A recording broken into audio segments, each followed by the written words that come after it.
फूल खिलल जिंदगी के झर गलै गे, बसल हमारा दुनिया उजर गलै गे। नहीं जान सुन के कर नजर पड़ गलै गे, बसल हमारा दुनिया उजर गलै गे। महंगा दारू हाय हाय, महंगा टाड़ी हाय हाय, महंगा बीड़ी हाय हाय, संतोषवा के मेहरारू आय हाय। मैं पतली कमर से बात नहीं करता। दिखाना है तो चेहरा दिखा। दीदी बता दो, मैं किसी को नहीं बताऊंगी सच्ची। ठीक है। अरे हमारा से कहे बारू तू फुलावले, हम कहा कुछ कहीं जे बारू सतावले।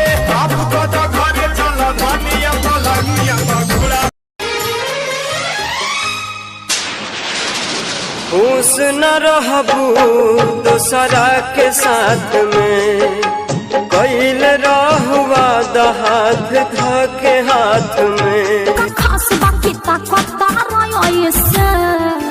तोहर गाल लागे गेंदा के फूल जैसे, फूल जैसे है गोरी फूल।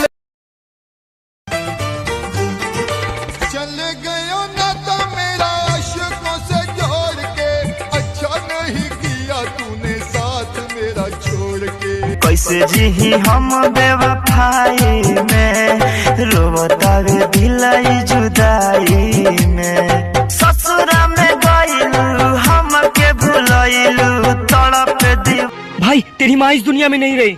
हाँ पता चला। तो फिर घर जाना। कैसे जाऊँ? मैं तो माँ के पास चला गया ना। ओ मेरी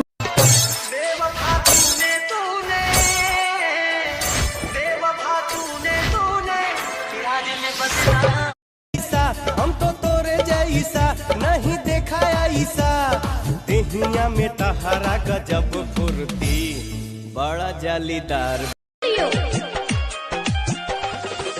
हमरा तू कना बच्छा कना दबौगे, हमरा तू कना बच्छा कना दबौगे। कसम तोहर तोरो हम नचइबू नदिया